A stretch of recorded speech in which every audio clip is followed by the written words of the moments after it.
안녕하세요 여러분. 오늘은 이제 세 번째 시간이 되는데요. 지금 제가 오늘은 집에서 이 화면을 녹화하고 있습니다. 좀 밤늦은 시간이고 해서 아마 지금 여러분들에게 이야기를 드릴 때 조금 예전보다 좀 조용조용히 이야기를 드릴 수 있을 것 같아요. 그래도 보시면서 졸지 마시고 끝까지 한번 따라주시길 바랍니다. 그리고 오늘 같은 경우는 실습이 되게 많아요. 실습이 많으니까요. 아마 하나씩 실습 따라 하시면 지난번보다 크게 지루하지는 않을 것 같습니다.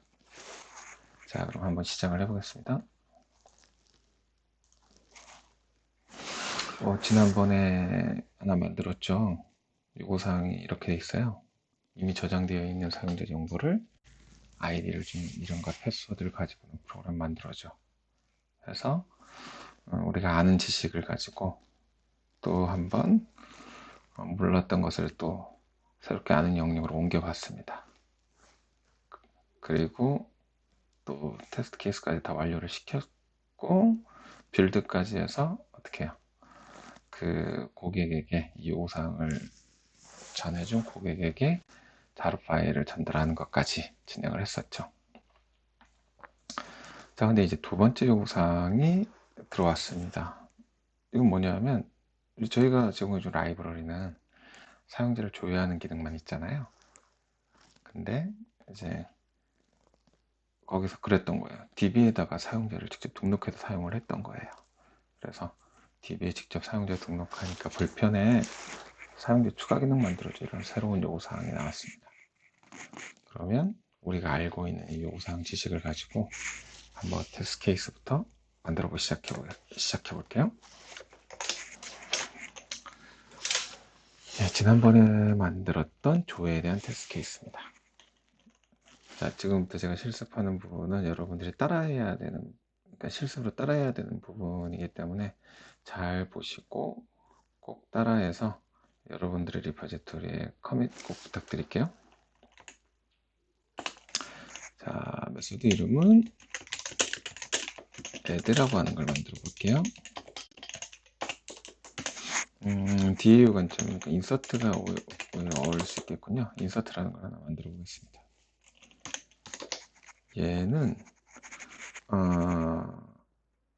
유저라고 하는 거를 새로 이거 하나 만들어 보면요. 유저에다가 네임을 셋하고요. 패스워드를 셋한 거를 이제 인서트 할 거예요. 근데 아이디 세팅 안 했죠? 딱 봤더니 해당되는 DB는 아이디가 오토 인크리먼트 되고 있는 아이디라고 합니다. 그래서 오토 인크리먼트 되고 있는 DB상에서 오토 인크리먼트 되고 있는 아이디라고 가정하고 진행을 하도록 하겠습니다.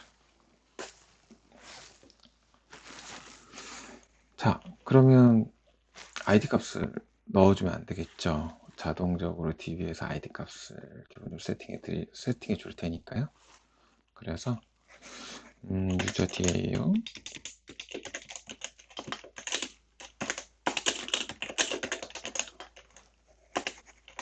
하나 만들고 유저 DAU에다가 인서트를 하나 하게 되면 유저라는 값을 인서트를 하게 되는 걸로 이제 우리의 요구사항은 다 만족을 했는데요. 이제 얘를 검증 한번 해봐야 되겠죠. 검증을 어떻게 해볼까요? 일단 이게 등록이 됐으니까 먼저 새롭게 아이디 값이 세팅이 됐겠죠, 그쵸? 그 아이디 값이 인서트 파라미터로 레퍼런스 전달된 유저에 세팅이 됐다고 가정을 한번 해볼게요. 아니 그렇게 만들 거라고 우리가 가정하고 들어갑니다. 자, 그러면 assert that user.get id가 있는데요. 얘는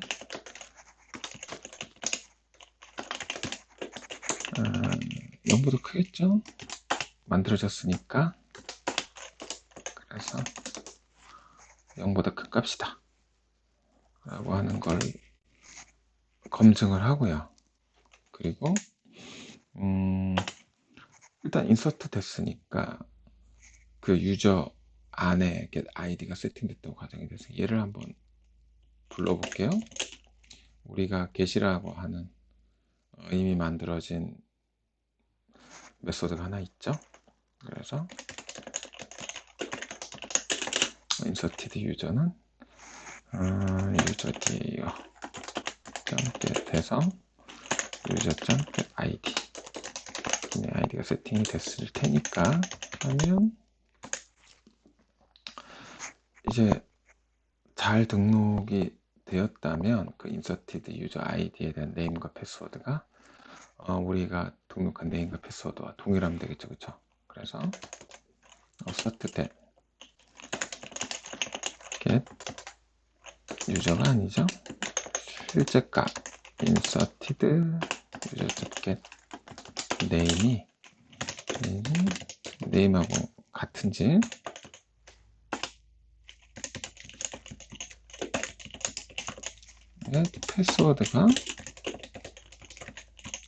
패스워드가 같은지.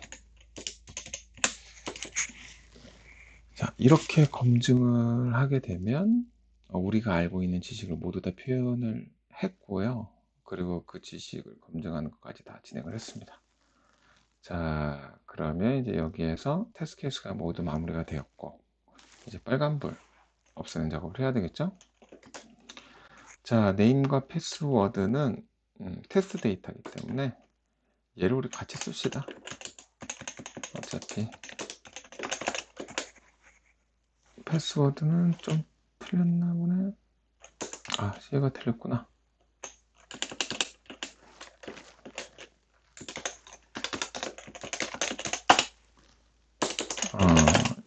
같이 쓰고요. 그 다음에 메소드 하나를 만들었고요. 자, 이렇게 해서 테스트 케이스의 빨간불은 모두 끝났습니다. 그럼 테스트 케이스를 돌려봐야 되겠죠?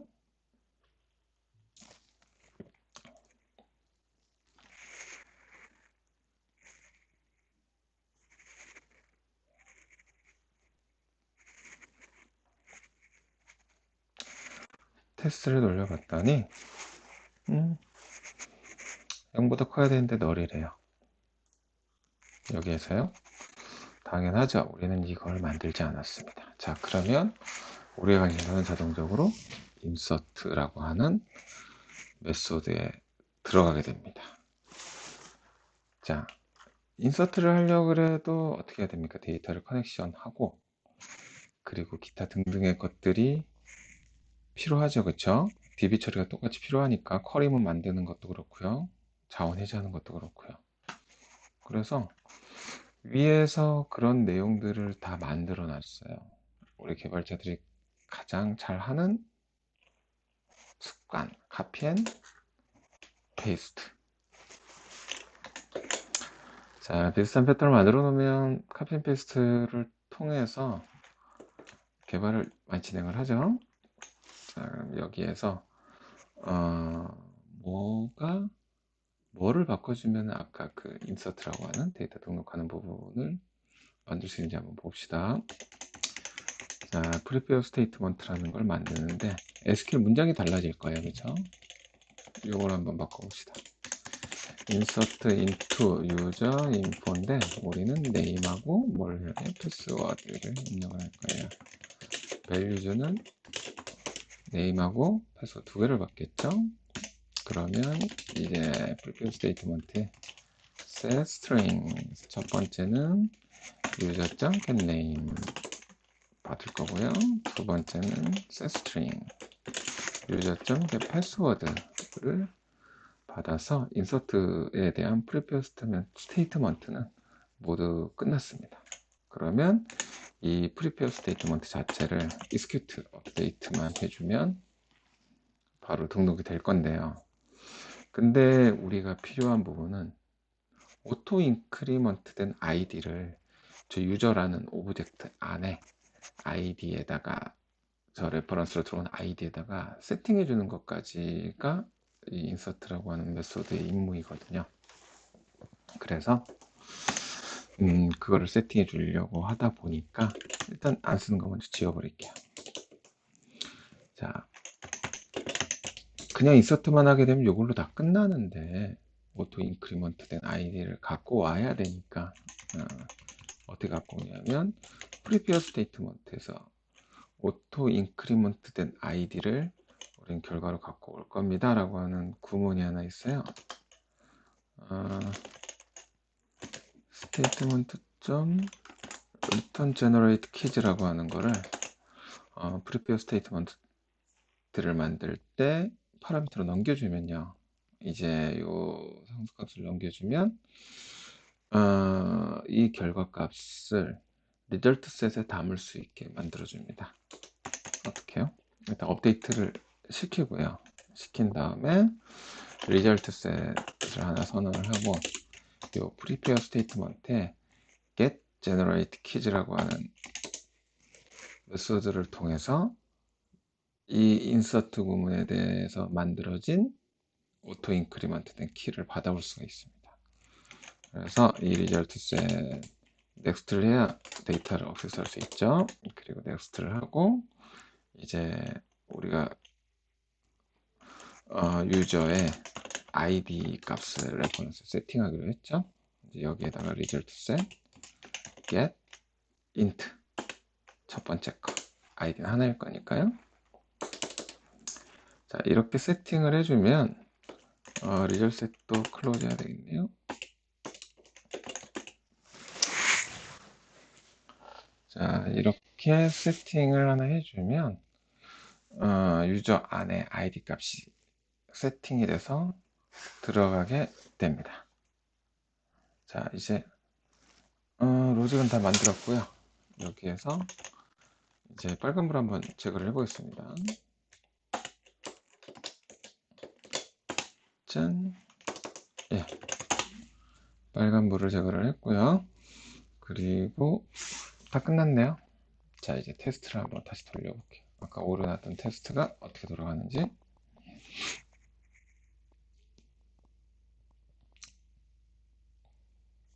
벌써 끝났군요. 예, 우리의 테스트는 성공적으로 다 마쳤습니다. 자, 그런데 개발자들은 굉장히 게을러야 되죠. 아니요, 게을러야 됩니다. 왜냐하면 똑같이 반복되는 일, 카피 앤 페이스트를 했다라고 한다면 정확히 반복되는 일을 줄여주는 노력을 하면 좋은 코드가 나올 수가 있어요. 자, 반복되는 일이라는 건 중복이 포함이 됐다라는 거겠죠. 그러면 이제 첫 번째 이제 개발이 완료가 됐어요. 완료가 된 후에 이제 첫 번째 리팩토링이라고 하는 과정을 거칠 건데, 그 첫 번째 리팩토링은 바로 정확히 똑같은 녀석을 찾아보자. 코드에서 자, 여기 하고요. 정확히 똑같죠. 나머지는 뭔가 좀 다릅니다. 다른데 이 클로즈 하는 부분도 정확히 똑같긴 한데 얘를 또 하기는 좀 애매해요. 그래서 일단 우리가 알고 있는 것 중에 정확히 똑같은 부분, 카피 앤 페이스트 했던 것 중에 정확히 똑같은 이 부분을 리팩토링을 합니다. 리팩토링 기술 중에서 여기 보면 메뉴에 리팩터, 익스트랙트, 메소드라고 하는 게 있어요. 이제 다음부터는 단축키를 써서 활용할 겁니다. 여러분만의 단축키로 반드시 외워서 활용을 하세요. 가장 많이 쓰는 리팩토링 기법이니까요. 자, get connection이라는 이름으로 모두 다 리팩토링 할 겁니다. 자, 그럼 얘 get이라고 하는 것도 바뀌었고요. insert라고 하는 것도 get connection으로 바뀌었고, 요 get connection이라고 하는 메소드가 새롭게 생겼습니다. 자, 이렇게 되게 되면 중복된 거를 메소드로 뺐기 때문에 이제 요 부분만큼은 어떻게 해요? 중복을 안 시키게 되겠죠. 그렇죠? 자, 그럼 익스트랙트 메소드라고 하는 리팩토링 기술을 이번 시간에 처음 배워본 거예요. 네. 일단은 여기까지 먼저 실습을 진행합니다. 실습 진행할게요.